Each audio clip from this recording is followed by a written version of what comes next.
In this video, we're going to take a look at mirroring and laying out our UVs. I'm going to select my model and let's go to our UV texture editor. And I've already laid out the UVs for half of the model. You can see here that these are my toes and leg. Here's the body. Notice the major difference in size.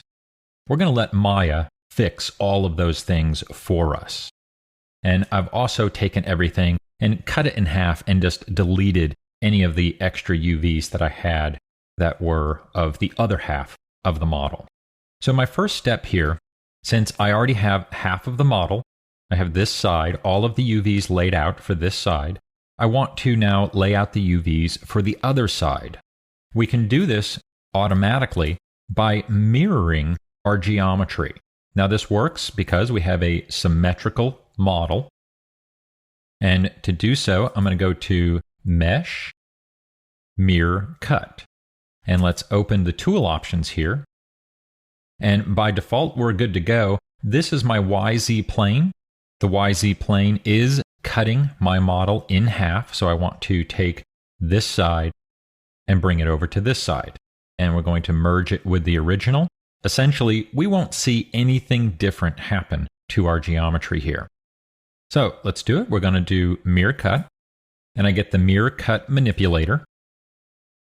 And I can then delete it. And I'm going to just delete my history, select the manipulator, and get rid of it. And now you can see now I have a hard edge going down the middle of my model. Not going to worry about that just yet. And now in the UV texture space, we have a mixed color of our blue and our red.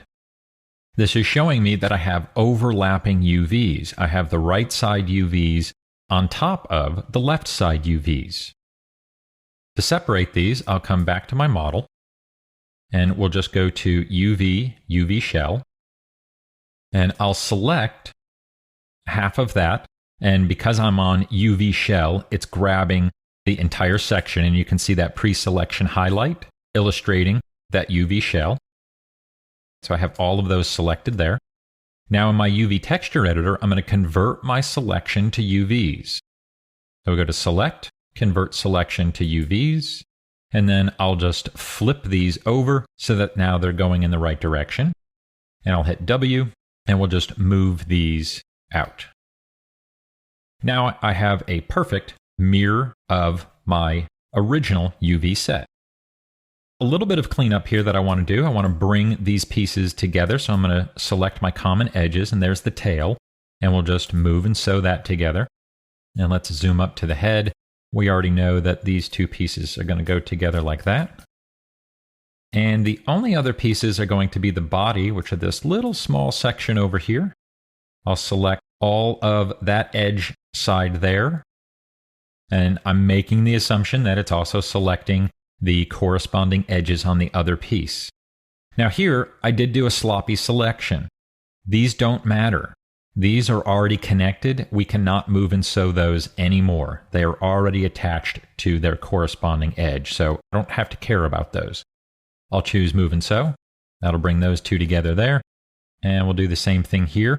Now this one, I do have to be careful. These have a corresponding edge. There is another object, another UV shell out there that these will move and sew to. So I do need to deselect those as well as these.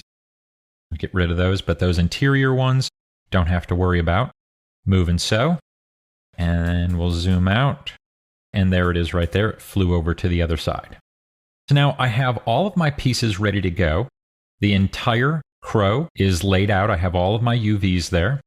Now what I can do is then go to UV and I'll select everything.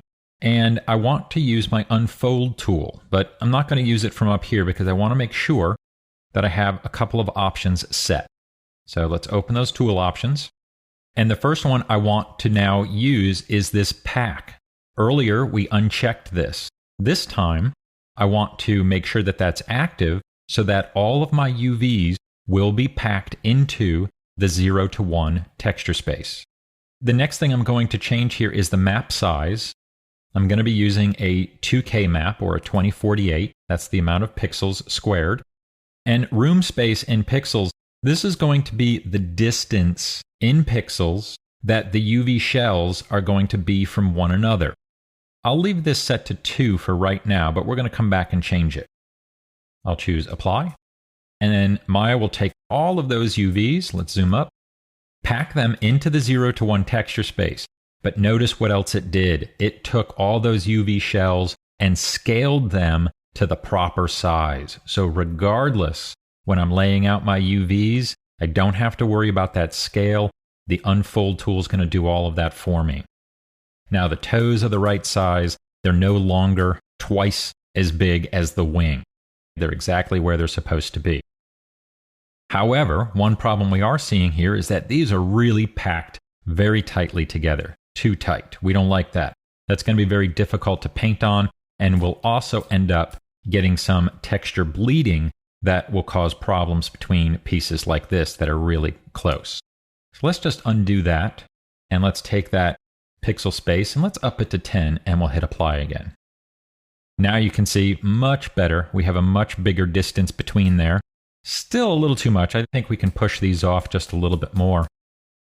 But that pixel space, that room space, will allow us to alter the distance in between these. Now, ultimately, I prefer to manually move all of my UV shells into a proper position. So I'm really just using my Unfold tool here. Let's close that up, just for its scaling properties. Now, it's also doing another Unfold, so if there was any more distortion in my UV shell, the Unfold tool would pick it up as well. But I want to position these a little bit better. So I'm going to choose the Move UV Shell tool. This will allow me just to click and drag and move these UVs out. I don't have to try and worry about selecting any of the UVs.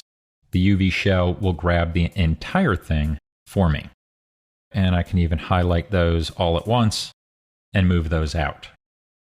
To do my layout, I'm going to manually position these, and I want these to fit in the best possible way. I'm going to rotate this, and we'll move this down to this corner here. And we can rotate this one over here so that these two fit together nicely, maybe something like that. And then we can do the same thing for the wings up top and move those in. Rotate this and move these in. And then basically grab the rest of our pieces here and fit them. Now we know that they're all in the same scale, so I don't want to grab any particular piece and scale it to make it fit. If we're going to do any scaling whatsoever, we want to scale all of our UVs at once. But it doesn't look like we're going to need to do that. They should all fit right back in this square. Now, the Move UV tool also has a function inside of there that will prevent UVs from being stacked on top of one another. So if I drag this over, let's go to our UV tool, and we'll double click that, and we have Prevent Overlap. And so you can see if I try, the wings it's not having a problem with, but these little pieces over here, if I try an overlap, it starts to bounce. And actually that's the problem there, is they're conflicting with one another. There we go. So if I try and bring that down, it pops back. And we'll rotate that one there. And then we can just continue to go through and fit all of these pieces into our 0 to 1 texture space. Once we have that accomplished, we can then start working on actually painting a texture based upon our UV shells.